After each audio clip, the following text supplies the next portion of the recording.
Hey, what's going on? It's Bill Burr, and it's time for the Thursday afternoon, just before Friday, Monday morning podcast. And I'm checking in on you. Just checking in on you. How are you? Oh, fucking Ebola Billy is back. And he's feeling better than ever. No more coughing fits. No more night sweats. No more sleeping under a mosquito net with my fucking malaria. I don't think malaria is a funny reference, considering each year 42% of women on the planet suffer from this, while the men are giving endless supplies of NyQuil. Oh, here's something I started to talk about the other day on one of my podcasts. One of my many rambling, nonsensical, whatever the fuck you say, podcasts. Out here in Los Angeles, Hollywood specifically, there's a group of people that want to get the Hollywood sign taken down because they live near the Hollywood sign and there's too many fucking tourists. I just don't, like, that has got to be one of the most fucked up things I've ever heard in my life. Like, the whole city has to suffer, you know, while you take down this iconic sign because you were dumb enough to buy a house next to a tourist attraction, you fucking moron. I mean, why don't you just buy a house across from the fucking Magic Castle, whatever the fuck they call it down there at Disneyland, and then get upset, you know, we need to shut down Disneyland. There's too many people walking around with, like, Mickey Mouse ears on. It's almost like I bought a house right across from fucking Disneyland. I could see if it was a new, like, since you bought the house, that, you know, all of a sudden they put this new fucking thing up and you're like, whoa, hey, wait a minute. This was a quiet neighborhood when I bought the house. That's why I bought the house. And all of a sudden there's all these fucking people. People, that fucking sign, it's like 80-something years old, right? The fucking sign is probably as old as your house. I don't know what the problem is. Let me look this up here. Hollywood sign history. It used to be called Hollywood Land back in the day. Yeah, it was Hollywood Land. I mean, I actually think the Native Americans put it up. If I'm not, it might probably said something else, like Hiawatha or some Native American shit. Is that actually Native American shit, or is that some white Hollywood shit? The history of the Hollywood sign. A sign born in 1923. That fucking thing has been around. And then some asshole with a house that was built in fucking 1978 that they just bought in 2016 wants the fucking thing taken down. All right. Nobody gives a shit about the history of the sign. Oh, wait a minute. Maybe people do. All right. The sign's almost 100 years old. It's fitting that the Hollywood sign, the worldwide symbol of the entertainment industry, was conceived as an outdoor ad campaign for a suburban housing development called Hollywoodland. After all, despite the high profile of the film biz, real estate has always been Hollywood's primary economic driver. Although the signs... What the fuck? No, it hasn't. You needed the entertainment industry so it could make stars so they could afford all these fucking houses. Who the fuck would move out here just to live in a fucking house with all of this traffic? All right. Although the sign's appearance and purpose has evolved over the years, its basic aspirational message remains the same. This is the place where magic is possible, where dreams can come true. And these fucking people that live near the sign want to take this down. Huh? Back then, the dream was a beautiful home and lifestyle. Today, the sign's promise is more subtle and can only be described as the parade of images, desires, and ideas conjured by the word Hollywood. I think they're fucking looking into this a little bit too much. No, Hollywood, you come out here because you want to fucking star in movies or write movies or direct them, you know? Then to take advantage of your position of power, act like an animal, and then have the whole fucking thing come crumbling down. I mean, that's what's been going on since we've been out here. Take down Hollywood sign. Search. Seize the Hollywood sign. Okay, Christine O'Brien has decided, I guess, nobody in L.A. should get to look at that fucking awesome sign anymore. All right, there's a woman who wants to get rid of the Hollywood sign. I can't blame the impulse. It looks so good. Attacked by tornadoes and aliens. What? There's such a rush in the slow creak and the quick crunch of the corrugated letters peel from the scaffolding and fly off from mountain. Whoa, the fuck wrote all this shit? The worldwide fame of the sign is bolted to that image of its destruction. Right. Hey, Christine O'Brien, though, suggests taking the sign down and moving it to Universal Studios on the other side of the hill, or erecting the contextless H at some sort of tourist trap in the flats of Hollywood. She lives in the sign's original namesake, Hollywoodland. The sign once read Hollywoodland. Does that mean her house is where land used to be? This person, are they really smart, or is English a second language? She lives in the sign's original namesake. Does that mean she lives in Hollywood? A small, steep, disorienting neighborhood where big houses hug the streets in front and hang off into nothing in the back. Hollywoodland's nests of streets rise out from the top of Beechwood. Jesus, this fucking verbose cunt.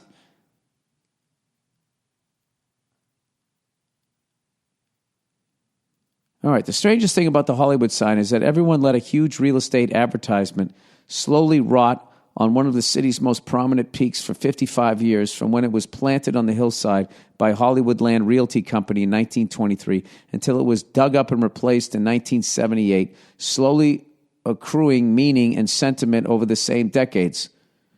Los Angeles was earning its reputation as a place that was happy to demolish its own brief past.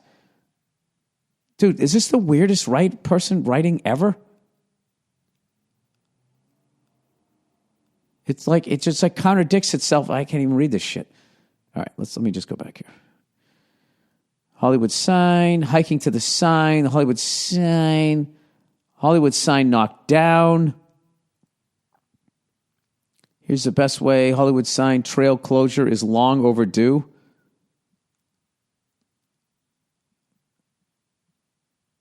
Hang on a second here. I'm sorry. This is just all fucking interesting to me.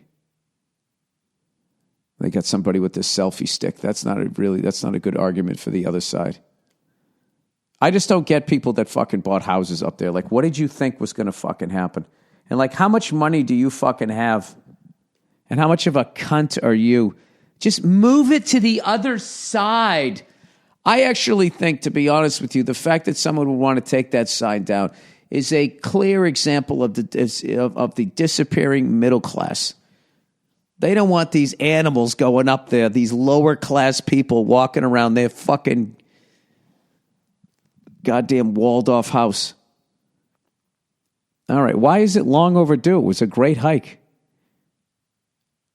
All right, in a span of about 10 minutes, so-and-so can hike from a paved road in the Hollywood Hills, Beechwood Canyon neighborhood to take a breathtaking view of Griffith Park, the city skyline, and, of course, the Hollywood sign.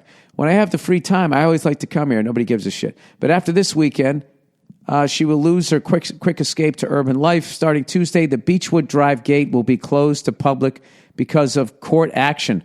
Hikers and tourists will be directed away from the trail entrance. The soon-to-be closed trailhead is popular among Angelenos as well as tourists wanting a selfie with the world's most famous sign, blah, blah, blah, blah. Some residents welcome the closure, even though they, along with other visitors, will no longer be able to access the trailhead. It's long overdue, says Jim Krantz, 60, stopping. Yeah, I'm an old angry guy. Get out of here. Like you didn't go up there and you fucking 23 skidoo with some fucking chick back in the day, and now your fucking old legs are too old to go up the trail so everyone else can't go?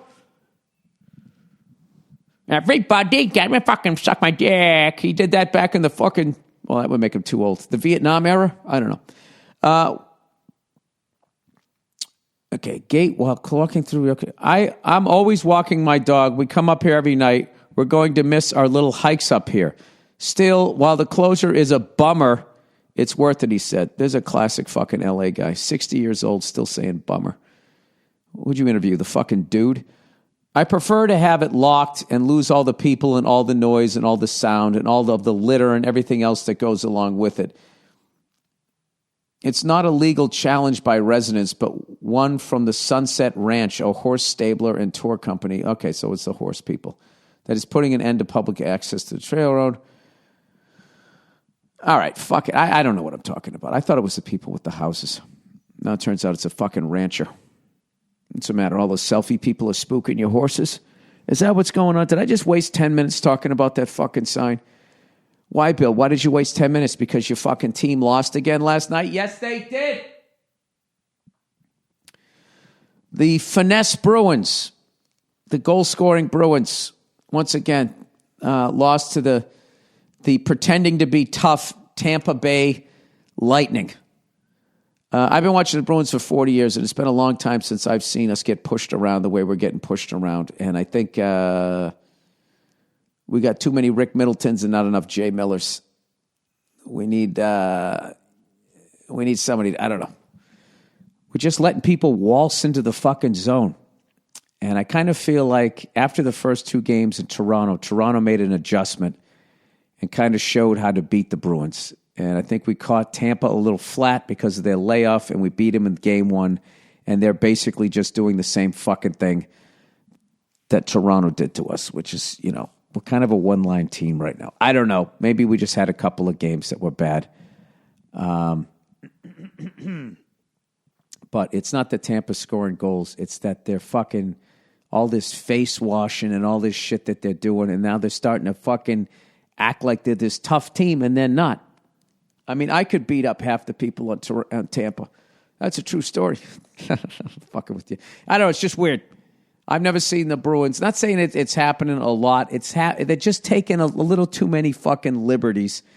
And the calls haven't been going our way the last two games. So I got to feel like we're due this game. You know? I don't want to sit here and bitch about the officiating because some nights you get the calls, some nights you don't.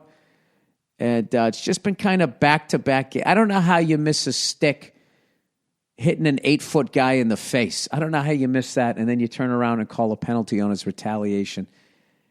And, you know, I don't know. It's been but generally speaking, I don't think the officiating, I don't know if they're overthinking things. It's just been weird. Not as much bad, just kind of weird officiating. So maybe, who knows? Tonight, we're due, tomorrow night, maybe I guess we play. We're due to get some calls. However, I will say this, the rebuild has been a success. The fact we already won a fucking playoff series, and we could win this one. We could actually get to the Eastern Conference Finals this quickly after blowing up the team. So I am happy about that. I just wish we had a little more teeth. You know? I mean, Tampa, I don't look at Tampa. They don't have any giant fucking goon. They're basically a bunch of goal scorers and a couple of fucking punks. And I don't know. I don't know what the fucking deal is. I'd like to see Nash use his size a little more and fucking lay somebody out. Even if you got to take a pet, is that game gone now in hockey? I mean, we had our first fight last night. It's fucking unheard of. Fucking 10 games in to the playoffs, and we had our first fight. But, you know, all these people that watched Olympic hockey, this is the hockey that they wanted, so they can now sit down and watch it, which they're not doing, the cunts. You know, I think the people that tried to get fighting out of hockey are also people that want to take the Hollywood sign down. Those kinds of people. Oh, by the way, you guys keep asking me about this Michelle Wolf thing. I haven't seen it. I don't pay attention to the news. But evidently she did the White House Correspondents' Dinner, and everybody's all up in arms because she told some jokes, which I can totally understand. I mean, she's telling jokes, people. I mean, that's how fucking dangerous is that, you know? It's just unbelievable to me that it's okay to genetically alter our food supply. That's okay. You can take all the fucking principles of heroin and create them in the synthetic form and create a fucking nationwide heroin epidemic. That's fine. Not a word from CNN or fucking Fox on that shit. Not a fucking peep, right? You can totally cook the economy, leave millions of Americans upside down in their own fucking houses the rest of their life. They're going to owe more than what their house is worth. And then you give the houses right back to the bankers so they can do it all over again. All of that is fine. All of that is fine. But evidently, if you're a comedian and you tell some fucking jokes, people are going to debate it for 10 fucking days. While they're feeding their own fucking kids this poisoned food that's going to make your 9-year-old have a fucking mustache. His fucking nuts are going to drop before he learns how to ride a bike. It's so full of fucking hormones and all this other fucking shit. Evidently, that is fine. Poisoning your own food supply. Something ISIS jerks off to doing to us.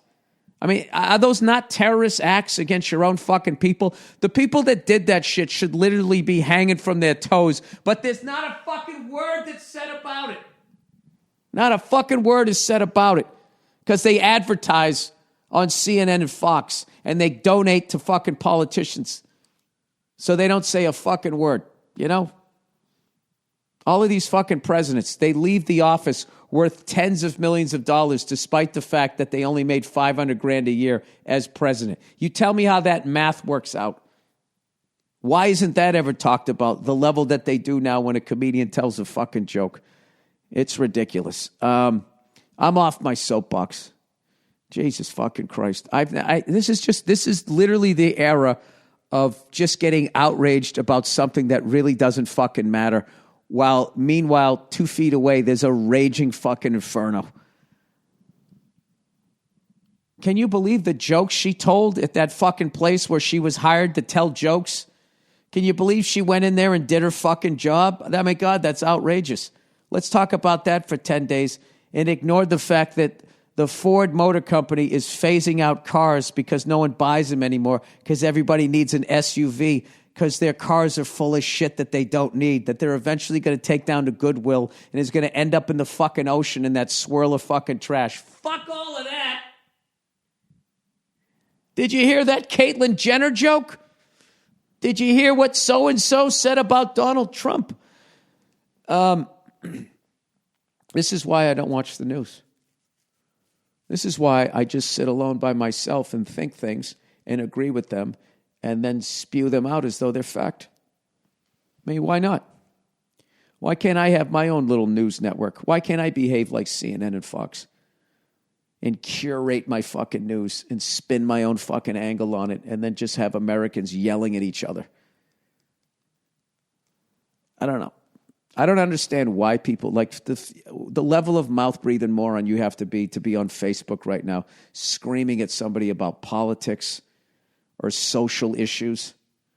You know, and even worse, the people that totally buy into it and then start using all that fucking corporate speak like that was microaggressive, you know?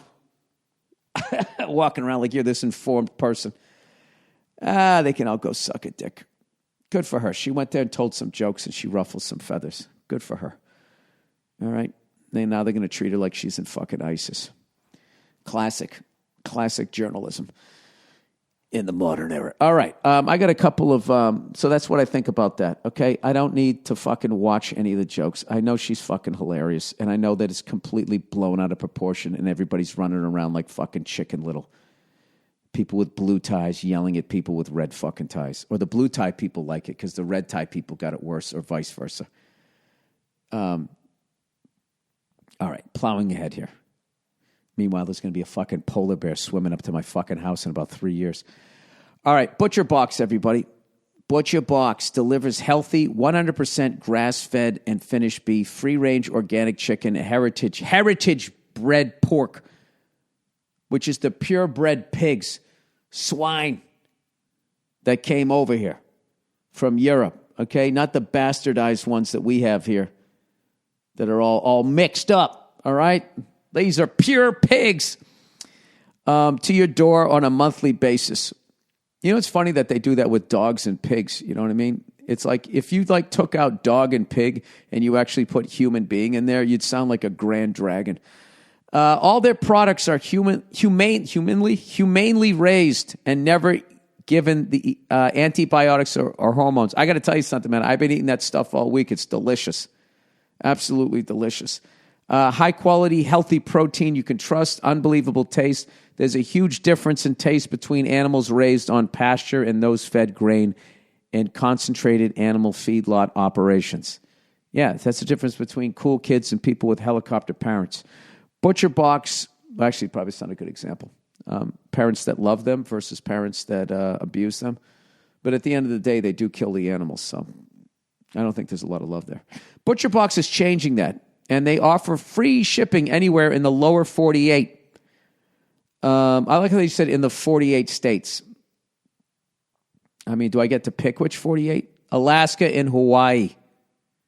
The middle children of our states. They just never feel like they get their due because they're not connected to us, you know? What do you think would happen someday if Alaska, Hawaii, and Puerto Rico all got together and decided to take on Blackwater? Now, that's a fucking movie I would like to see. Offer $20 off plus free bacon.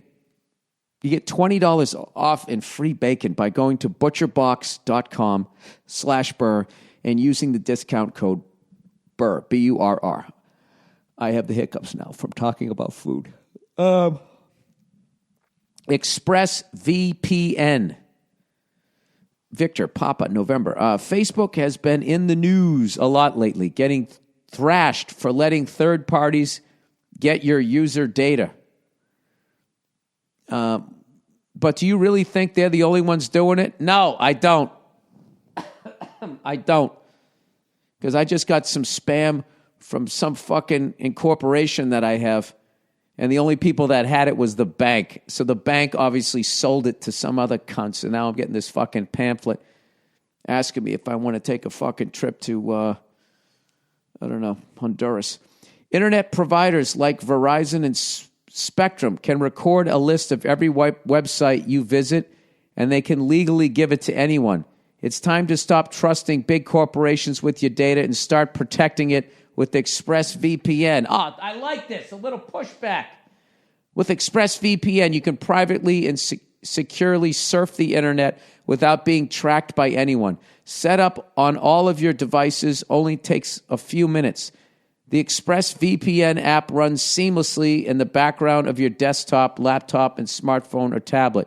Your network data is encrypted and IP address masked, keeping your activity and identity completely private. Well, what if somebody hacks into your system? For less than $7 a month, you can be protected with ExpressVPN, but at least you're putting up a fight. You know, this is like prison now, you know? You just don't want to be the easy target, and they'll move on to somebody else. Every ExpressVPN plan is covered by a risk-free, I'm going to sign up for this shit, 30-day money-back guarantee. After you've experienced the freedom, privacy, and safety that ExpressVPN gives, you're never going to want to use the internet again without it. To take back your internet privacy today and find out how you can get 3 months for free, go to expressvpn.com/Burr. That's EXPRESSVPN. Echo, X-ray, Papa, Romeo, Echo, Sierra, Sierra, Victor, Papa, November.com/Burr for 3 months for free. Protect your internet and data with ExpressVPN today. You know, if politicians weren't strictly driven by money, you should be able to go and sue everybody that put all your fucking information out there. You know what I mean? I don't know. They need to have stricter rules on hacking information. You know what I mean? We got to act like the way they do in like Southeast Asia.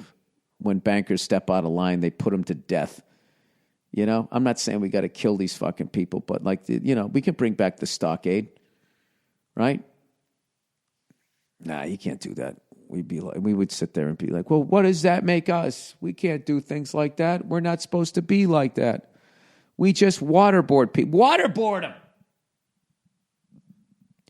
Doesn't waterboarding sounds like a fucking, sounds like a game a toy that you would have before like the fucking internet and all the cool shit came along.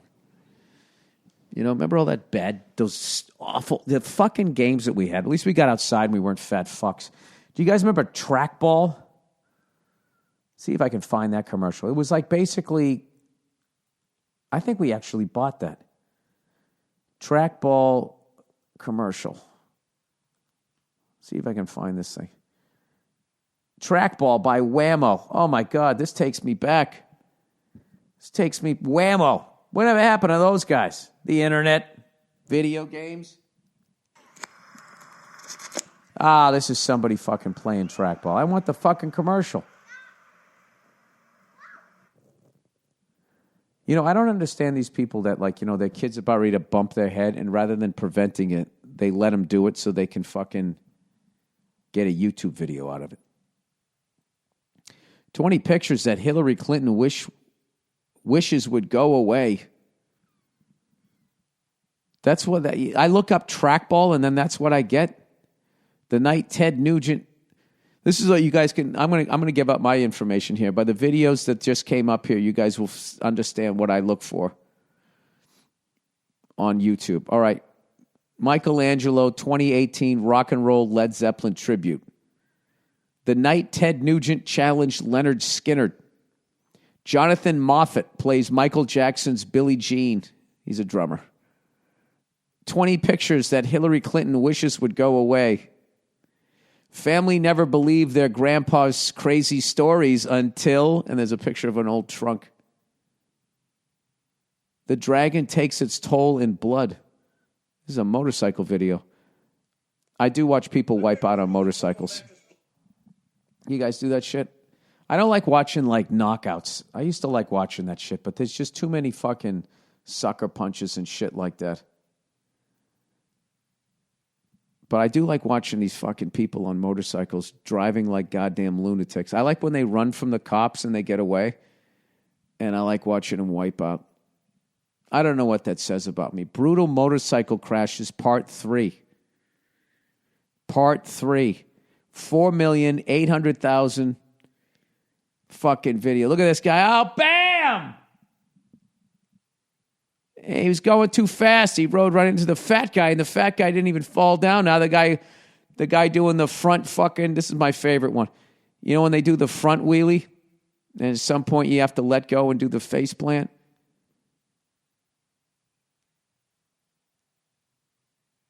Dude, I swear to God, people on motorcycles, they're just a different breed. There's a level of balls.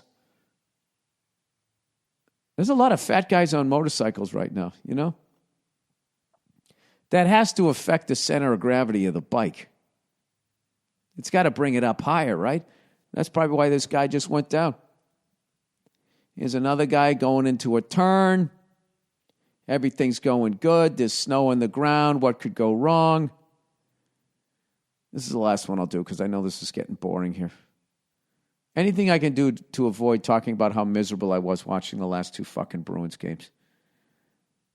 What's going to happen? Is a deer going to come running out? This guy seems to be riding very responsibly. He's checking out all the beautiful areas. Is he going to get hit by a Santa Claus sleigh?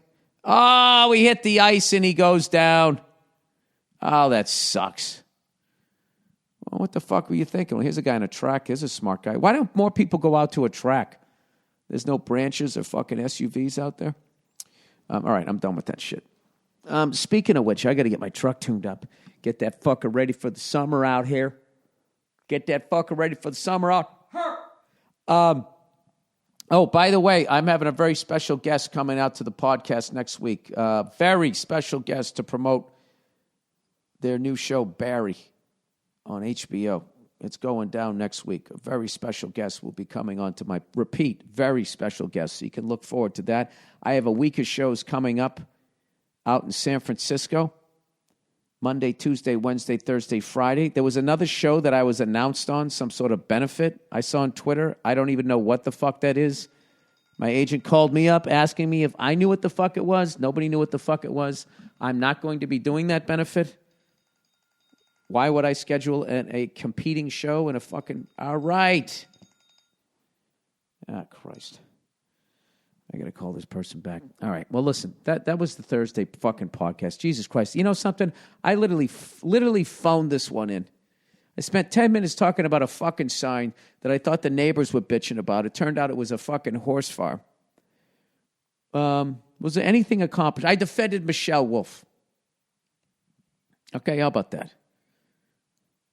Without ever seeing what the fuck she said. I don't even give a fuck. You told jokes. It's like getting mad at a plumber because they came over to your house and plumbed. You get offended by the way they snake out a fucking toilet. I think that's all I did, really. Is that all I did? Well, you know, what do you want from me? You know what's cool was seeing Pedro Martinez at the Bruins game. I wish the Bruins, and I mean, Boston teams would do that more. You know, our legends just like disappear. You need to have them come back around and talk to the younger people about the fucking, even if it's from another sport, it's still great just to see a champion there. It was Bobby Orr and Pedro Martinez. But like, I always bothers me. Like Larry Bird, like he just like left. You never see the guy come back. But, you know, he was always like that, right? He always wanted to go back to the country and just be left alone, you know? You know, there's a bunch of billboards, a couple billboards out here. These fans put up asking LeBron to come out here. I mean, that's how hard people go out here. That's how much money they got, you know? They can just pay for billboards. All these fucking whining-ass Laker fans because they've been bad for a couple of years. Give us the best player. Wah! That's all they fucking do out here. It drives me nuts. You know, it's just the Celtics can't compete with it. I've been saying this for years. This is our pitch. Hey, do you want to come to racist Boston and deal with the winter and fuck Sixes? Or do you want to go to racist Los Angeles where it's summer every day and fuck movie stars and supermodels? We can't compete with that. I don't think there's one infinity pool in Massachusetts. Dude, I got a backyard rink you can come over and skate on. All right, I got some shit to do. That's the podcast. Go Bruins, go Celtics. Celtics game 2 against the 76ers. Mo Cheeks, Andrew Toney. Those are the Sixers I remember. I'm going to be watching that tonight. Actually, no, I'm going to be editing F is for Family, and then I'm going to go do a spot somewhere, possibly. All right, that's it. Listen to the music and enjoy another half hour of some Thursday afternoon podcasts from earlier this year, or maybe one from years ago. I have no idea. Have a great weekend, you cunts, and I'll see you on Monday. You are my dream come true.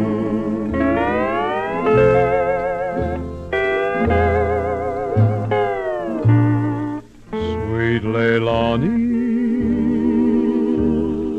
heavenly flower, tropic skies are jealous as they shine. My sweet Leilani, I think they're jealous of your blue eyes. Oh, lovely Leilani, jealous because you're mine. Hey, what's going on? It's Bill Burr, and it is the Monday Morning Podcast for Monday, May 3rd, 2010. How the hell are you? I got some great news for you. The podcast is back. It is back up on iTunes. And right now, you're going to go to iTunes, and you're probably not going to be able to find it because it's going to take 3 to 6 days for it to actually appear if you go to search it, because iTunes is a pain in the ass, as we've noticed over the last 3 months. But my new sort of web guy here has been able to fix the thing. And basically, if you want to find all the podcasts since the beginning in 2007 right up until now, all you have to do is just go into iTunes. And once you're in iTunes, you click on Advanced. And once you click on Advanced, what you do is 2 down, click on subscribe to podcast. And then this little window will open up, and this is what you type in. All right? Type in www.billburr.com/podcast and hit OK. And that'll be it. You'll be in. You'll have all the podcasts from here on out until the end of time, unless something happens to me because this is my podcast thing, whatever the fuck it is. I'm not with the Gcast anymore. I'm not with that Libsyn shit. I'm with my own thing, so I don't have to deal with their fees. I don't have to deal with them suddenly going out of business or switching the way that they do things or their intellectual properties or their fucking whatever the hell it is that they're doing. And this is why it took me so long. And I just want to thank everybody. I appreciate the patience. I even appreciate the angry emails people sent me like, dude, what the fuck is going on? I appreciate all of that because that meant you give a shit and that you like to listen to it. So once again, go into iTunes, and at least on a Mac, if you click on Advanced, the window that opens up, the second thing down will say subscribe to the podcast. You open that up, a window will open, and in it you will write www.billburr.com/podcast. All right? And it's the regular slash, the one that starts further to the right and then comes to, I don't even, no. Don't even try to describe a backslash. I don't even fucking know how to tell you that. So that's it. And one other thing I have to hype is we have a fan page now here on the Bill Burr Monday Morning Podcast, and that one is www.the capital M, capital P, and then you're spelling podcast. I'm the worst. www.themmpodcast.com, and MM and the P of podcast are capitalized. That's how. So go on there, leave your comments. If you want to check out some pictures of some of the fucked up references that I'll make to whatever podcast you're listening to, they'll be up there. I actually asked you guys some questions on there. I haven't done that in a couple weeks. But finally, everything should be up and running. And that was probably the driest, most unfunny 3 minutes and 25 seconds I've ever done on the podcast. But I had to get that information out there. I'm going to send out a mass email, and I'm going to put it up on Facebook and on MySpace, all that information that I just gave you. And if you know other podcast listeners, if you want to email what I just said, email it to them, and maybe I can build it back up again. You know? It's kind of like something that went out of business, and then it's kind of like the Jay Leno show. I went away for a minute, now I'm back, and I'm trying to get my ratings back again. Granted, I didn't kick out some unsuspecting redhead. I kicked myself out, and I am an unsuspecting redhead. And speaking of redheads, god damn it, am I good with the fucking segues. Somebody sent me something this week. They sent me a video, and they were like, why did I just say that like David Tell? A video. Somebody sent me a video and said, you got to check this thing out or whatever. I don't know if you've seen this yet, but there is a video on YouTube. Are you guys familiar with the artist MIA? She did that song, I believe, was it Paper Planes? It's that song you couldn't fucking get away from last year, where it was like an awesome song, and then every filmmaker in America seemed to fall in love with it and put it in their movie. Or even something like Pineapple Express, it wasn't even in the movie, but they still put it in the trailer. Right? I like paper and I like planes and I like something and I'm fucking lame. If you're something and you're something and you're something. Yes, Bill, we know. Huh? There's one. There's a bad cover. There's my cover of MIA's Paper Planes. Or whatever. I know it's not called Paper Planes. It's called something else. Something with paper in it. You know? So anyway, she has a new video out that somebody brought to my attention. And I hear the relaxed confidence in my voice now. I feel so much better now that I know my podcast is back up on iTunes. Even though for 3 to 6 days, most of you will not know that because you won't be able to find it because you won't have heard this. Anyways, so somebody sent me this thing, this video. MIA has a new video called Born Free. All right, so you should check this video out. And it's actually a video my girlfriend already showed me. She goes, I want you to see this. Okay, and just watch it with an open mind. I don't want you to criticize it. Just watch it, okay? Can you just promise me that you're not going to go, oh, Jesus, 2 seconds into it? Can you please? So I said, yeah, fine. I'll sit down and I watch it. And it's basically, I'm going to ruin it here. All right, spoiler alert. Basically, the video is about, it's not really army guys, but it's more like sort of riot police guys, white dudes, I think, all white dudes and like riot police. And they bust into this apartment building that looks like it's in the Middle East. It's got that Middle East sort of vibe to it, which basically means, there's some bullet holes with some sand in the background. To me, that's the Middle East. Could be Miami. I don't fucking know, right? So I'm watching this thing, and they just go through this apartment complex just horrifically, kicking in doors, violating everybody's rights. They don't give a shit what people are doing because they're looking for this one dude, and they find the dude, and they grab the guy, right? This redheaded white dude, sort of a buzz cut, I guess, and they grab him, and he doesn't want to go, and they're fighting him, and they bring him downstairs, and then they put him on a bus, and he gets on the bus, and it's a whole bunch of other redheads. It's a whole bus full of redheads. All right?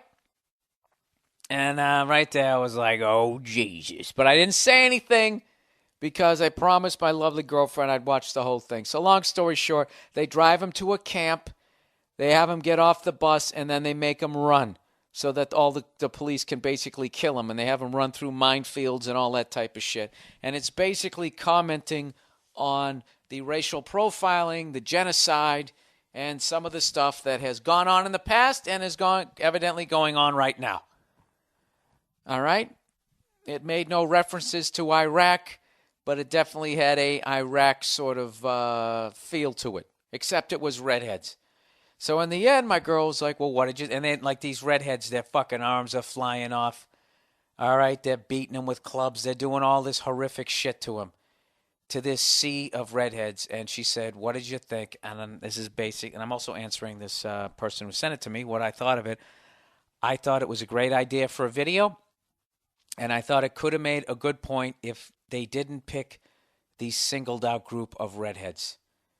For the simple fact that nobody gives a shit about redheads.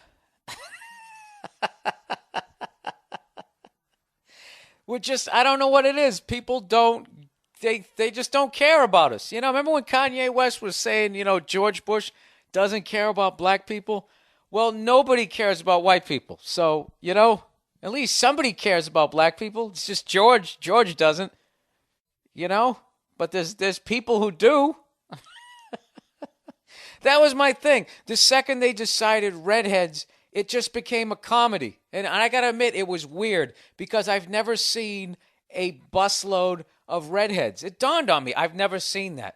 Like I've seen a busload of generally speaking, you look on a bus, it's a bunch of people with brown hair, the occasional blonde, right? And, maybe a redhead. Every 5 buses, there'll be one redhead. But an entire busload of redheads was funny to me, and also it was oddly disturbing. They were weird looking. And I realized in that moment, even as a redhead, I'm going, look at those weird looking sons of bitches. And I realized that this is the deal with redheads. We are not the main course. We are a spice. We are the spice in I don't know. We're like red pepper flakes that you put on a steak or something. If you ordered something in a restaurant and all they brought over was the spice, you'd be like, dude, what the fuck? Where's the meal? That's what redheads do. That's our job with people. You go to a baseball game and you're just sitting there going, Jesus Christ, how many fucking brunettes can I look at? Bam, there's a redhead. Whoa, shit, there's a redhead, right? Resets your brain and we'll look at some more brunettes now. That's what we do. So long story short, that's what I thought about the video. I thought it was just because I don't know who else they could have picked. I understand what they're saying. What if they rounded up this certain segment of white people? Would you give a fuck now? I guess. As always, I don't know. I don't fucking know. But because it was redheads, I just felt at that point, the second they started running through the minefield, they should have had Benny Hill music. As they blew them up because it just was funny to me and weird. It was oddly if you were walking down the street and all of a sudden just a group of redheads was just walking the other way. You can't tell me that you wouldn't be creeped out or uncomfortable. Just for the mere fact that you've never seen it. See, those are my fucking people, and I saw them all together, and I was weirded out by it. Am I a self-hating redhead? I don't think I am. I don't know. So check it out. It's called, you want to see a bunch of redheads get beat up and blown up, There you go. I mean, fucking South Park did that shit where it was Kick a Ginger Day, and kids actually did it. They actually went out and fucking did it. You couldn't have that about any other group without some sort of outrage. You know? Flick some Jewish guy's balls there. You could never have that. They'd be considered anti-Semitic. It'd be taken off the fucking air. If you said something about black people, you know, redheads, I don't know. We fall into those weird cracks where we're white dudes, so no one gives a shit. But are we a silent minority? I used to do bits about that, how redheads are portrayed in movies. You know, we're never the cool guy. We never are. We're always the friend. We're the guy in the van, you know. When Tom Cruise is in there going, you know, I'm like sitting there in a van and a laptop. He's running around with like fucking Halle Berry or some other ingenue. You got to give me more time. And then I'm in the van. Oh, I'll try, you know, and I'm clicking away on my laptop. That's what I'm doing. No pussy. No sunshine. No pussy. Okay? Since the beginning of filmmaking. Huh? Opie. Richie Cunningham. Howdy Doody. David Caruso was our only fucking shot, and he blew it. I used to talk about this shit on stage. He fucking blew it. So, I mean, I don't know. That's just how we're... Eric Stoltz came close. He came close, but then he did the movie Mask, and once again reminded everybody that he was genetically compromised. What else? Has there been one? Even like Shaun White, the baddest snowboard in the world. What do they call him? The Flying Tomato? Yeah, thanks. Thanks for that fucking horrific fucking nickname. There's no goddamn respect, you know, and here I am, a redhead myself, and I watched that video, and I thought it was funny. We thought it'd be funny. Remember that? Joe Piscopo, when he used to do Alan Funt? We thought it'd be funny. All right, so let's plow ahead here. That's what I thought about that shit. I did a lot of TV watching this week, but I'm going to try to get back to some of the topics here on the podcast. Oh, here's a little story for you I was going to tell you. I forgot. I've actually already recorded this podcast. I recorded it last night, but I was tired and I was grumpy. I was in a bad mood because I had another incident with my downstairs neighbor. The continuing story of the downstairs fucking neighbor. And for those of you who are new to my podcast, I have a neighbor downstairs. Classic, you know, old guy. And we have hardwood floors, and he thinks we make entirely too much noise, and he fucking hates us. So, but I confronted the guy, so he doesn't yell at us anymore. And yesterday, I was hanging out, and I was doing what most people of my age do. 41 years old, what do? You're helping out your wife. You're taking the kids to the park. Fuck no, you're not even married. You don't have kids. You know what you're doing? You're taking your LP of For Those About to Rock that you just bought, and you're putting it on your turntable because you know that Angus is always in the right speaker and Malcolm is always in the left, and you want to learn the rhythm to Evil Walks. That's all I wanted to do, people. I wasn't hurting anybody. All right?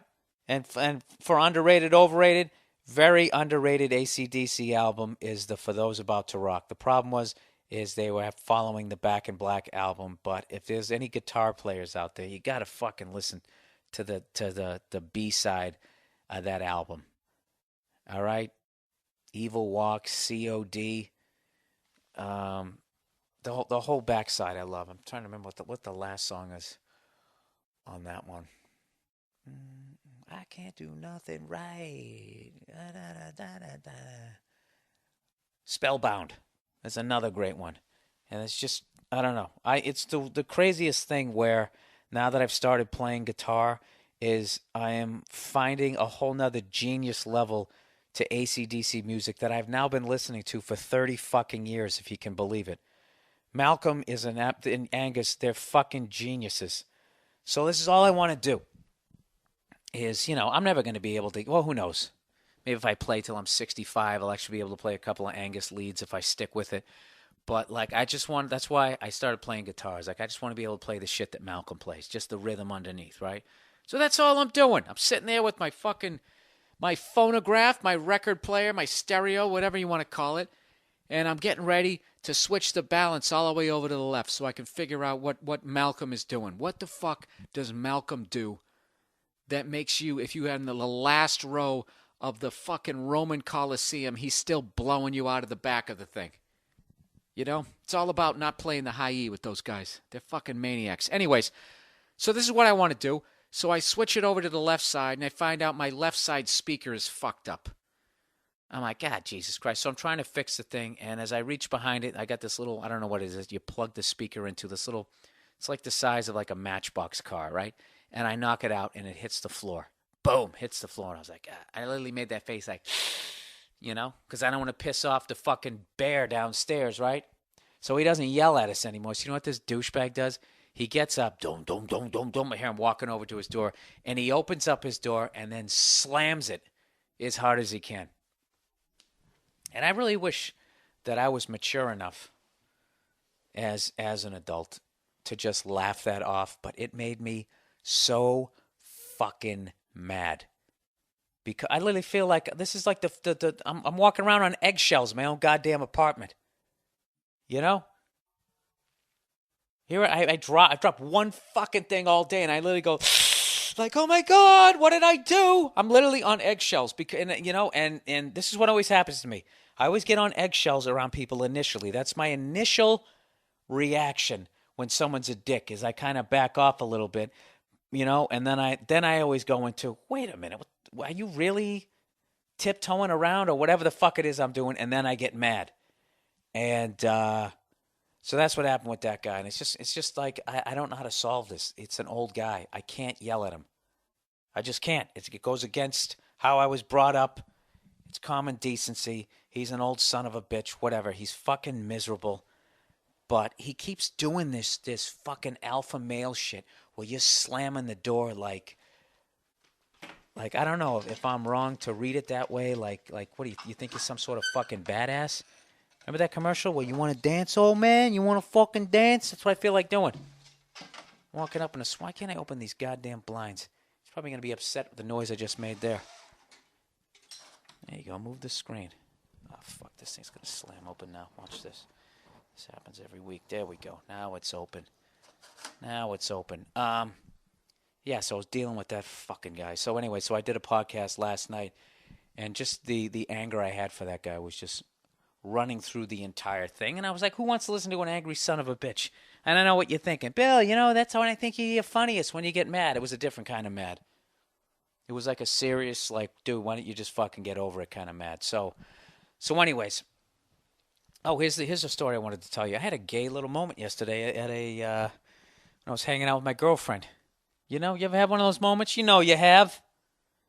I was driving back from somewhere. A vegetarian restaurant that my girlfriend wanted to go to. She's like, you want to go to Eddie Cucumbers? And I'm like, no. But I told her I'd take her out to breakfast, and then it became lunch.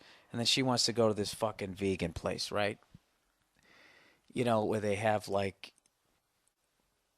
you know, the chef should literally come out and be like, okay, who likes impressions? All right, this is my impression of bacon. You know, he just wheels out some brown soy that he fucking. That's all it is. It's a bunch of soy. Soy is like the Rich Little of a vegan restaurant where it can fucking imitate everybody, but not quite. It's more like Rich Little in the 80s when he stopped working on his impressions, and he was still like nightly doing like an impression of like Lyndon B. Johnson. It's like, dude, we're already up to the fucking first George Bush, which we're not aware of yet, that it is the first George Bush. Unless we're Marty McFly. So anyways, so we go there, we fucking eat there. And we're driving back. She goes, I want to get some ice cream. You want to get some ice cream? I know a great ice cream place. So I said, fuck yeah. I love ice cream. I love it. I like to eat ice cream. You know? And I'm not ashamed of it. I know, you know, who doesn't like ice cream? You know, maybe people who are lactose intolerant. Maybe they don't like it. People who didn't floss throughout their life, so it hurts their teeth. You know, there's one for you youngsters. Brush and floss every night, because if you don't, someday ice cream is going to hurt your teeth. And you'll never be able to enjoy it again. You know? Someday you'll have full upper and lower dentures sitting there just fucking doing that thing. You know, people chew when they have dentures. They do that thing where they look like they're trying to blow a bubble with their food. For some reason, their tongue has to stick out like a goddamn llama. You don't want to do that shit. So anyways, I'm like, yeah, let's go. So why am I walking around? I don't know why I'm walking around. Why am I questioning it? I felt like walking around. I'm walking around. So anyways, so we go to this ice cream place. And, of course, it's not like the old school ones that I used to go to, like Friendly's and Brigham's, where you just walked in and there was like, what do you want? You want chocolate? You want vanilla? You want strawberry? Rocky Road. They had a couple of those. I never like Rocky Road. I don't like marshmallows. I really don't.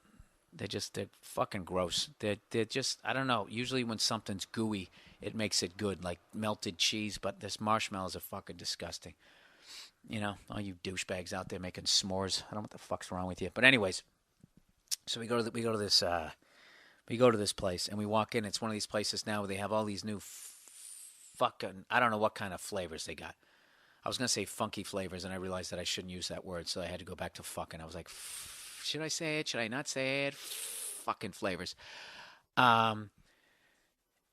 had like red velvet cake ice cream. I mean, it doesn't even make sense anymore. So they had another one that was like, caramel something, and it had grape nuts on the top of them, right? So this is the deal. I don't know if you've ever been to one of these designer ice cream places, but what they do is their flavors are so fucked up you've never had them before, so you want to try them out. So how it works is they scoop a little bit out with this little plastic spoon, and then they hand it to you, and then you eat it. You're like, oh, I like that one. Let me try this one. So my girlfriend's doing that. And it's this dude scooping the ice cream out. So it's like already it's just like weird. Like, which one you want to try? You didn't even like the names. Oh, let me try the triple foofy fucking one, right? So I go, let me try the grape nut one, right? So he scoops a little bit out, and then he goes to hand it to me. And the spoon is so small, there's no way for me to take it from him without brushing my hand against his hand, And then I have to take it in a very like delicate way because I don't want to spill the ice cream.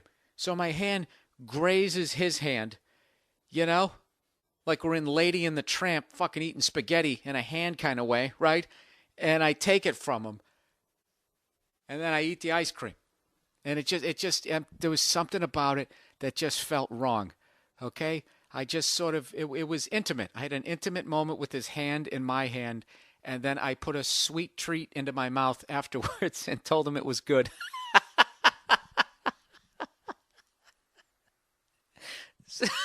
So here's the best part.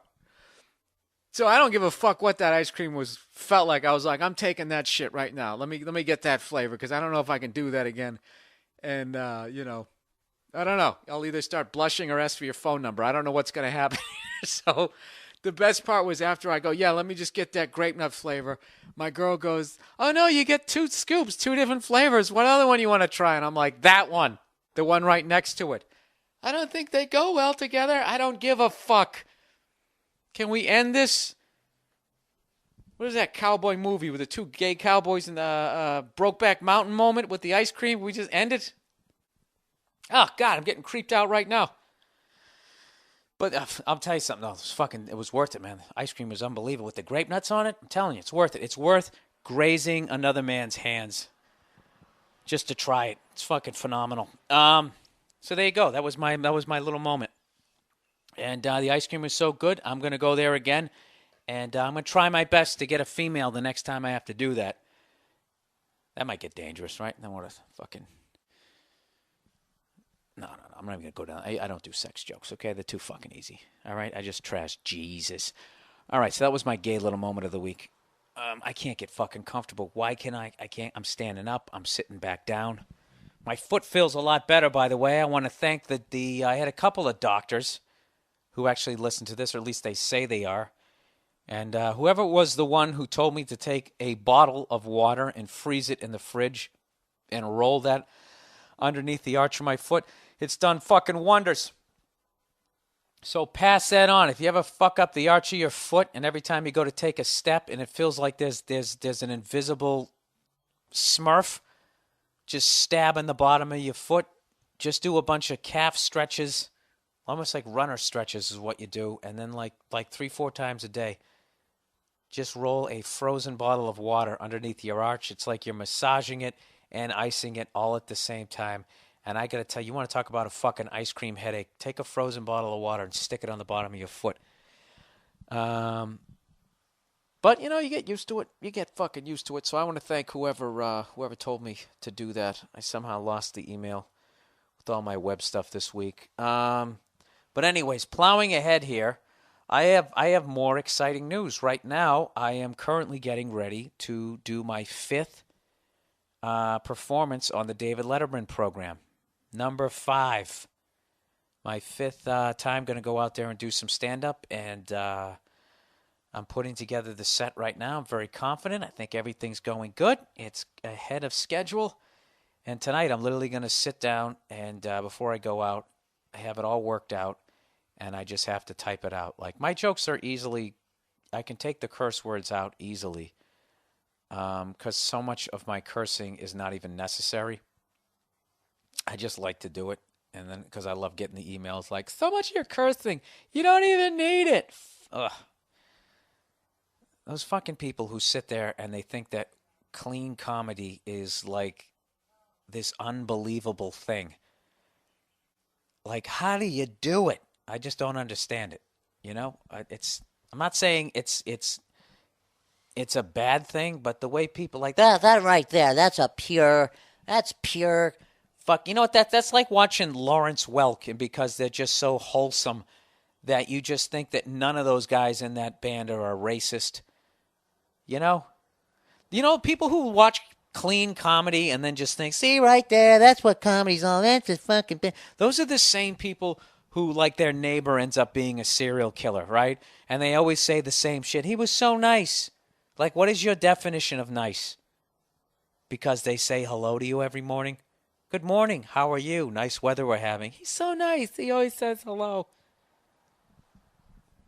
He never curses. It's wholesome. It's wholesome comedy, you know? Look at fucking Hugh Grant. Could you get any more wholesome than that guy? Hugh Grant killed the hooker scene on Sunset. I learned that. When he got busted, there used to be hookers walking up and down the street back in the fucking heyday. But because that guy didn't even have the decency to pull down the fucking side street, the guy's got one blowing him as he goes into In-N-Out Burger. You know, but you look at his movies, and he plays this bumbling, he's out there banging hookers. So all you fucks, I'm sick of it. You're idiots. You're idiots. Your basis for somebody being nice is they say nice things. You know, have you taken any psychology classes? Have you ever, I don't know what, tried to break somebody down and figure out why they do the shit that they do? Why am I yelling at all of you guys like you disagreed with me? Obviously, you don't give a shit if I curse if you listen to this thing. You know what I did right? I should have been playing Catholic church music right underneath that. That's what I was doing right there. I was guilting you guys about something you didn't even fucking do. What an asshole. I apologize. So anyways, that's typical me. I had great news, and then I have to go a negative way with it. So I'm going to be taping on Monday, May 16th, and then I believe it airs that Friday, which is May 20th. So set your DVRs and all that type of stuff. And I'm going to go out there and have a great time. So there is that. And another big piece of news for the trifecta here is I finally have a date in Las Vegas. That's right. After years of people asking me on the podcast, dude, why don't you come to Vegas? What's the deal, man? Tom Papa, who is the host of The Marriage Ref. Very funny show on NBC. Everybody should watch. Good friend of mine, Tom Papa. Wholesome Tom Papa does not curse in his act. You know? Granted, he's murdered half his fucking neighbors, but no, I'm kidding. He hosts a show at the Orleans Casino in Las Vegas. Okay, so just go to, I have all the information up on my website, billburr.com. But it's not going to have my name on it because it's Tom's show. I'm coming on, and I'm basically doing the Tom Papa comedy show. So if you see Tom Papa, why don't I give you the fucking dates and stop running my goddamn mouth? I'm very excited about this date because huge fan of Tom Papa. Good friend of mine, and I don't get to work with a lot of my friends anymore because they're all headlining. So there's a rare time that I get to work with another comedian that I respect and am friends with. Okay, so it's on June 25th and 26th. It's a Friday night, and one of the cool things about the Orleans Casino, it's the last place where George Carlin did stand-up. See that? A lot of people didn't know that, did they? You didn't, did you? So there's that, and that ends that. Now, what the fuck did I want to talk about? I just had a great segue there, and I couldn't remember what the hell I was going to talk about. Jesus Christ. This always happens whenever I re-record these things. I have these moments.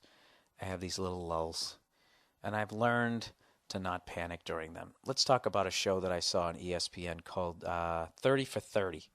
It's this great new segment. If you're a sports fan, set your DVR and check this shit out. They're doing stories on who killed the USFL, the United States Football League, which I didn't know somebody killed it. I just thought it didn't work out. You know, a lot of people don't know this. I actually went to a USFL game. I saw the Boston Breakers versus the Washington Federals at Nickerson Field in Boston, Massachusetts, and the Boston Breakers won, and it was almost a capacity crowd, just out of curiosity. And I still remember a lot of the teams. Philadelphia Stars, the New Jersey Generals, owned by Donald Trump, had Herschel Walker and Doug Flutie. Remember that shit? Michigan Panthers won it the first year.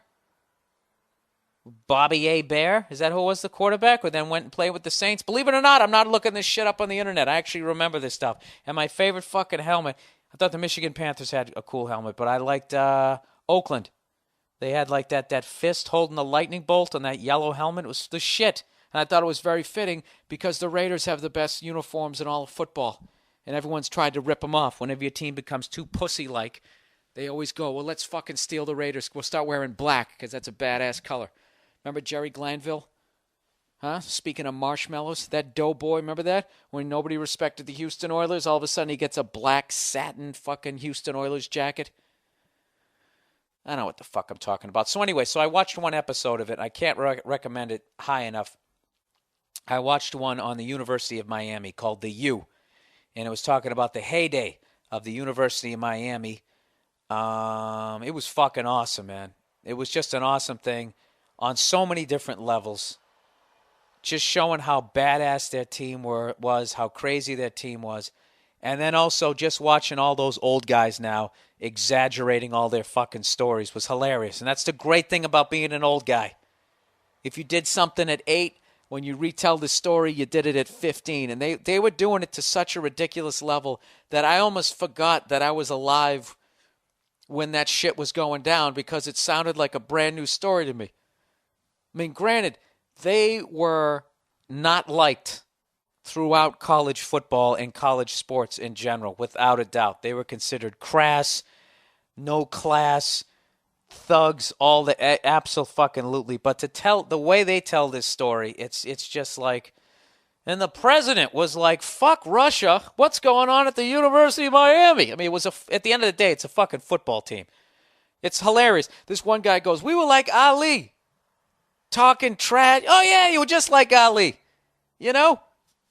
He basically brought talking shit to a whole nother art form. He basically was the first guy to do it, not even on a national. He did it on a global level. And he was also stripped of his title because he wouldn't go to war because of religious reasons. And he stuck by it.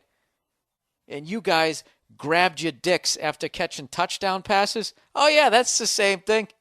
You would just like it. You know what it's like? It always goes back to that same quote when I see that Bill Russell clip. Bill Russell was talking about his philosophies on rebounding. I knew what I broke the guy down, blah, blah, blah, blah, blah. And then he's just like, so a lot of times I got the rebound before the guy ever even took the shot. You know, really, Bill? Really? Wasn't it really that you were 6'10" and everybody else was a 5'8" fucking white guy at that point? Other than Wilt Chamberlain, who was, didn't everybody look like Bob Cousy? But he's an old man now, so he gets to exaggerate.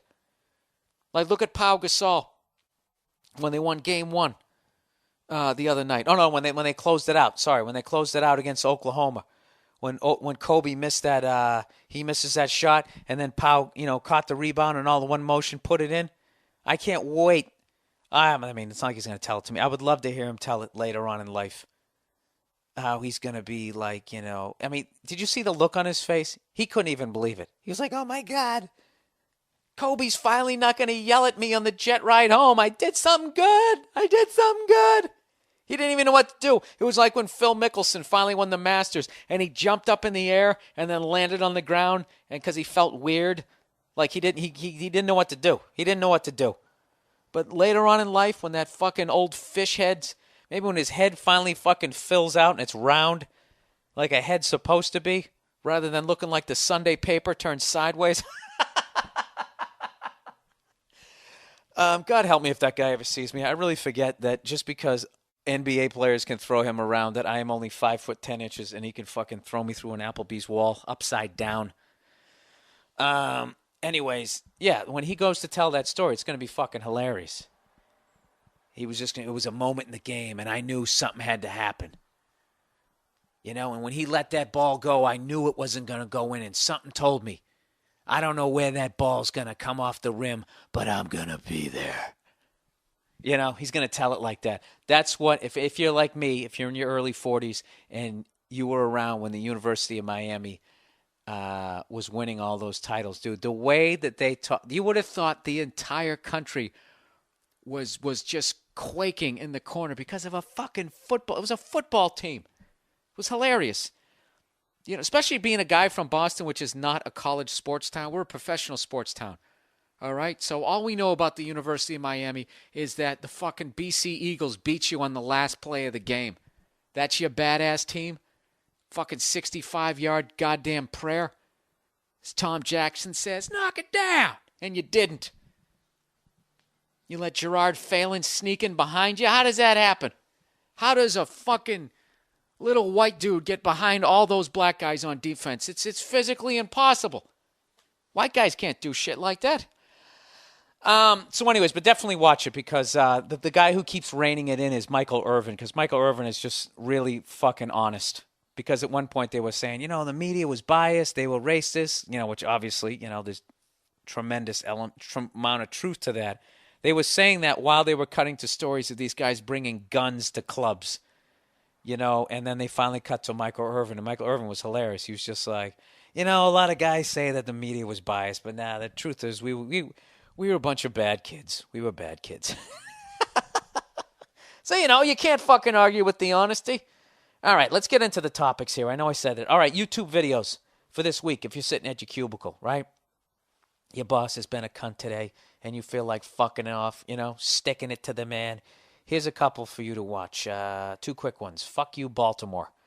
That's a great one. Parody of a car commercial. And there's another one. If you're a sports fan, do you know like the new thing when you go to a game, like the insane like flat screen TV, like they make some sort of intro for your team to get the crowd psyched up?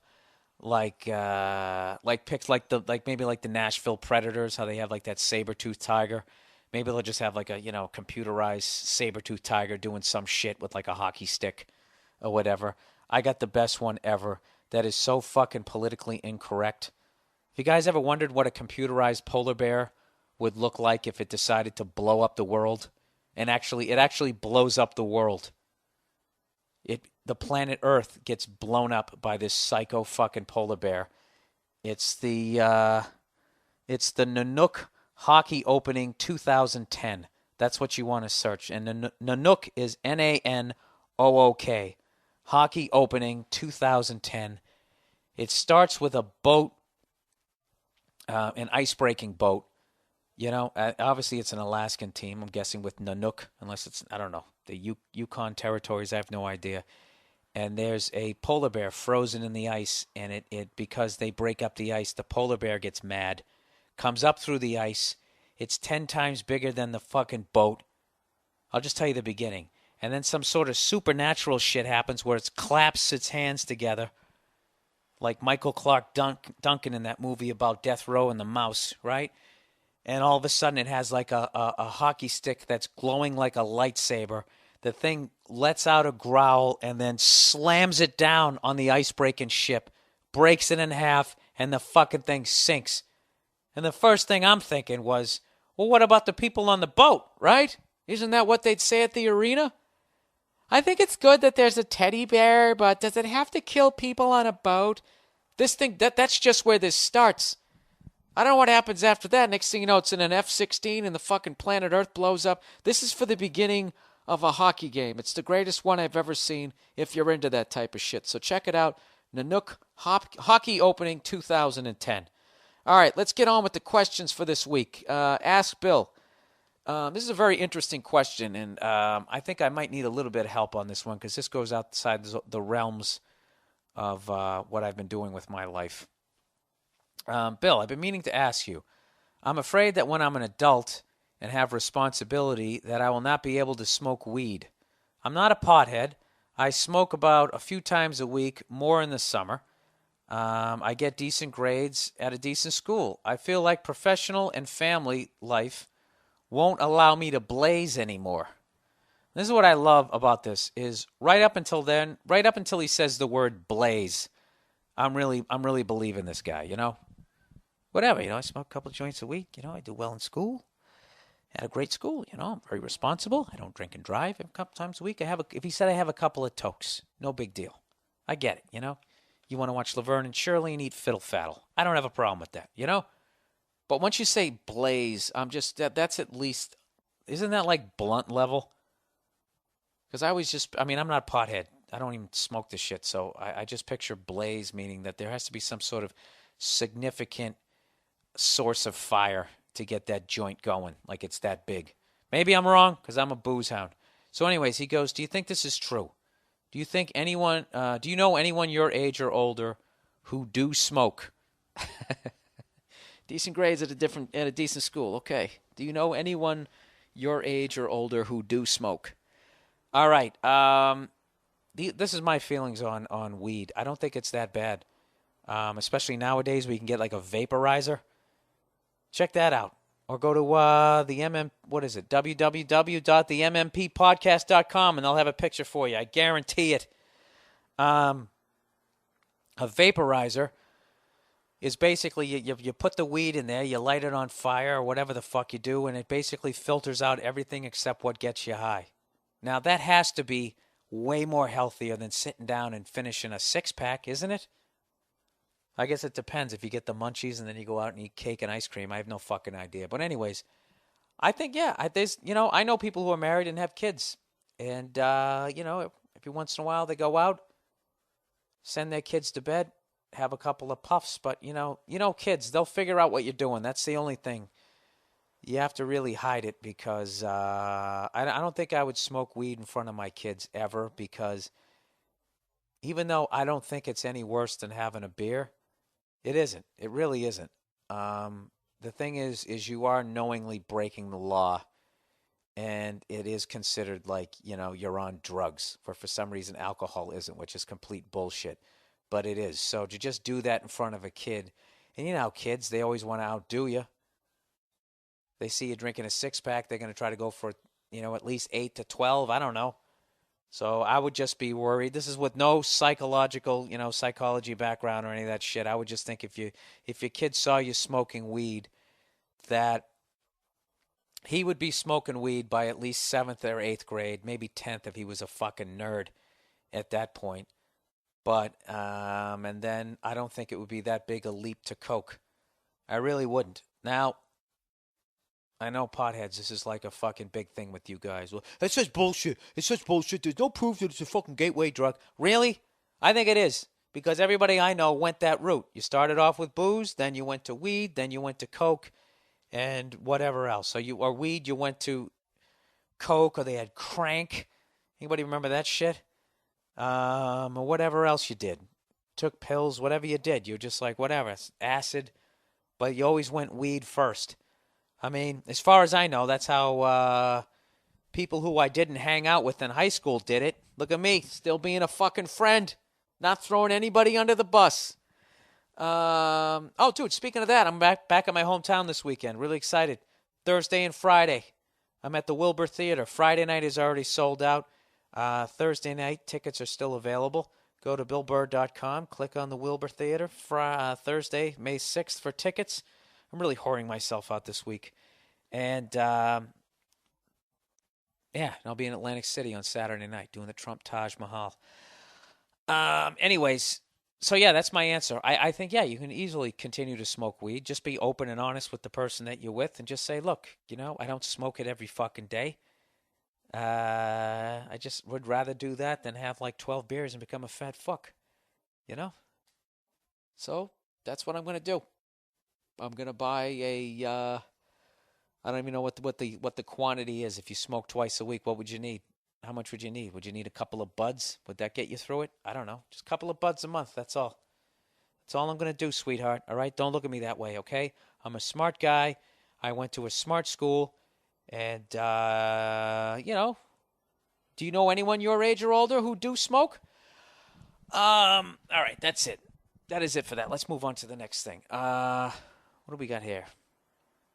Hey, Bill, it's been about 2 weeks since the April 19th podcast when you said you wanted the listeners to ask you the following question. If I happen to be a comedian, what are the general rules if I am opening for the headlining act? All right. Yeah, I did not have a good time that weekend. So, yeah, this is what you would want to do. You just go up and do your act within the allotted time you're given. If somebody tells you to do 25 minutes, do 25 minutes and do your act. If you want to blow me off the stage, go up there and absolutely fucking destroy with your jokes. If you want to try to make it hard on me as a comedian, if you want the club owner to be looking at you going like, this guy's going to headline someday, that's the way you do it. You go up there, you do your act, and you fucking destroy, and you make it hard for me. All right? That's the ideal. Okay? Now, there's some headliners out there that tell, like, you're basically, another thing as courtesy to the closing act is you're not overly dirty and you don't play with the crowd. That's another thing. There's other people, they say, don't go in the green room. Some people who was like fucking divas, they don't want anybody in there or they're tired. And then there's other headliners who won't even let you sell shit. Sometimes feature acts come up to me and like, I have yo-yos. Can I sell my yo-yos? Some headliners don't let you do that. So this is my shit. I don't give a fuck how dirty you are. Because I'm filthy. I don't give a shit. You can talk to the crowd. I don't give a fuck. You can come in the green room. You can sell your shit afterwards. I don't give a shit. Just do your time. Just stick to your fucking time. All right? Don't go up there and do, when you're supposed to do 20, do 40 minutes and say, oh, hey, sorry about that. And then I say, okay, that's cool, whatever. We all do that every once in a while. And then the next night on the Late Show, you do 37 minutes. And you're talking to the crowd and you're saying mean shit to them. And you're not really killing, but you're not bombing. You just, this is a technique that some features do to try to make the headliner look bad, is they go over their time. And they fuck with the crowd and they're overly dirty. Or they'll say mean stuff, and it's basically they're blowing out the parameters of the show, and then they're making the crowd tired, And so then when you go up as the headlining act, rather than having a crowd that's ready to go, they're already worn out. You're coming up there, and the energy is like you've already been up there for a fucking half an hour. That's like how tired they are, and that was basically the scenario that I was in. This guy did 40, and then he did 37, and then when I said, dude, what the fuck? That's 2 out of 3 shows. He then hit me with the brilliant, oh, how much time do you want me to do? Which is like an open micer question. This guy was actually older than I was, okay? The club told you how much time to do, so either you're deliberately trying to make it difficult on me by boring the shit out of this crowd for an extra 20 fucking... This guy was supposed to do 20 minutes. He did 40. He's doing twice his time. Yeah, it was one of those deals. Either that or I don't know what your deal is. I don't know. I was not able to figure this guy out. And it was actually a sad thing because he was a smart guy and he had good jokes and he should have just done them. And even like Saturday night, then he goes up there and then he did like 14 minutes. And I was just beside myself. So now I got to cover an hour and 15. Rather than just doing his 20 minutes, and I go up there, and I do my hour and 10. Now he's up there for, like 12 minutes or some shit. So now I got to cover the rest of it. And it's I just wanted to be like, dude, what is your problem? What, you don't have a watch? You know, you've been doing this shit long enough. I know you headline. I know you know what it's like when somebody does that amount of time in front of you. So, I don't know. I just basically, after he said, what did he say? How much time do you want me to do? I just basically stopped talking to him for the rest of the weekend because that was just like, I can't explain. You know, like when somebody asks a question, when what they're really saying is, I think you're a fucking moron. That's basically what he was saying. I think you're a fucking moron. Like, you're going to be 3 shows into the weekend, and the comedy club never told you how much time to do in front of the headlining act. You know? And you never asked. In 3 shows in, you don't know where the light is, and you already went over on the first show and you apologize for it, and then you fucking do it again. And it's like, yeah, that's either you're a moron or you just don't give a shit. And this guy was not dumb. So either he didn't give a fuck or he was doing it on purpose, which is how I took it. I took it like this guy's doing this on purpose to make me look like an asshole. But fortunately, I'm a fucking beast, and I had no problem following the guy. But it was just bullshit. I felt like I was going on up after like a fucking telethon. And for all you young comics out there, I know you're not gonna. It's a stupid fucking thing to do because I actually would have said nice things about the guy because he had good jokes. And but I also, you know, I'm not gonna go badmouth him. To be honest with you, I don't even remember his fucking name. You know, I don't even remember his fucking name. So that's it. So that was my weekend. That's what I was dealing with. I was staying there. And this guy was going over, and he was like, what? You mean you don't like a bucket of shit dumped over your head before you go up? What? Oh, I didn't know that. I've only been doing it for 20 fucking years. I have no idea. What are the rules?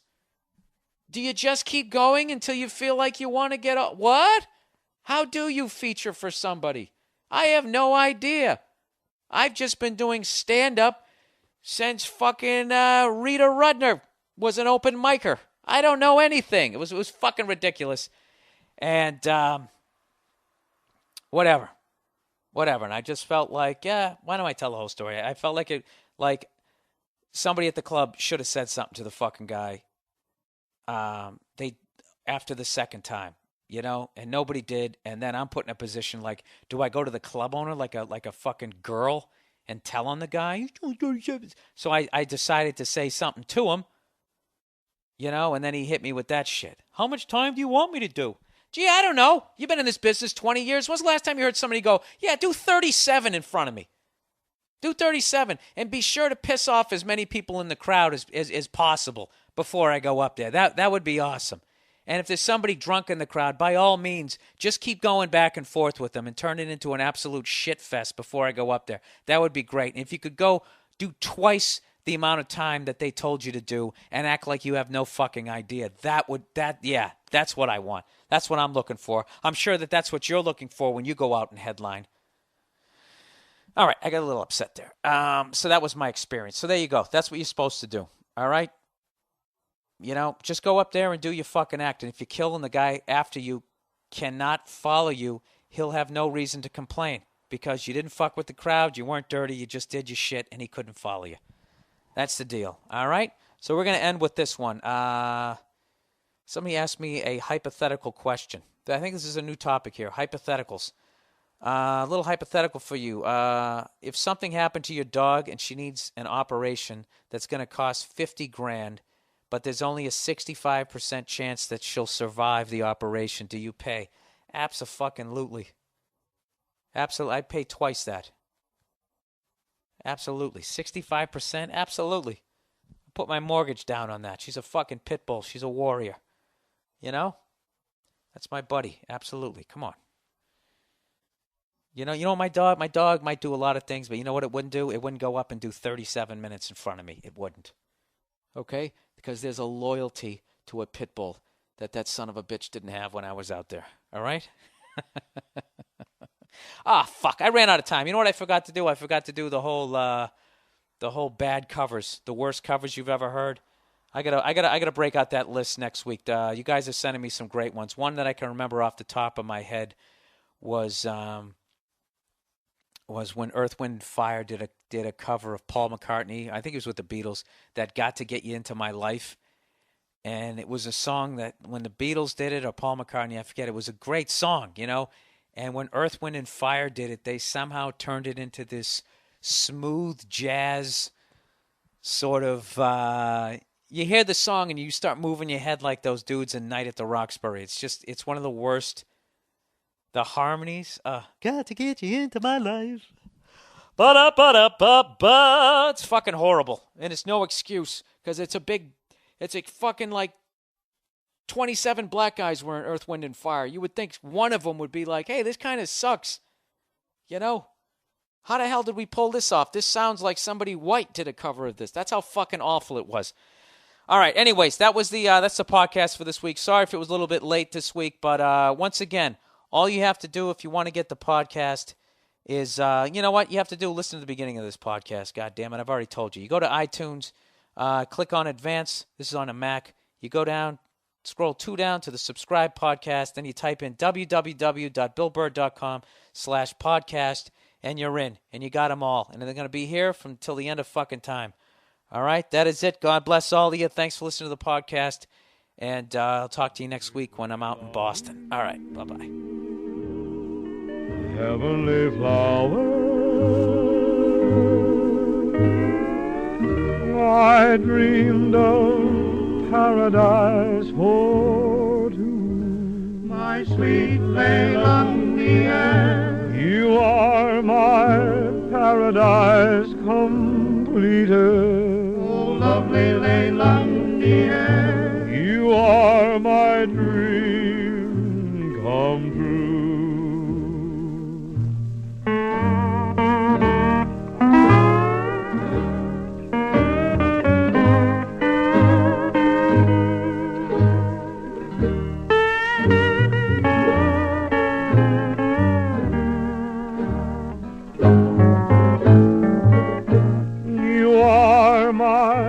Paradise completed. Oh, lovely Leilani, you are my dream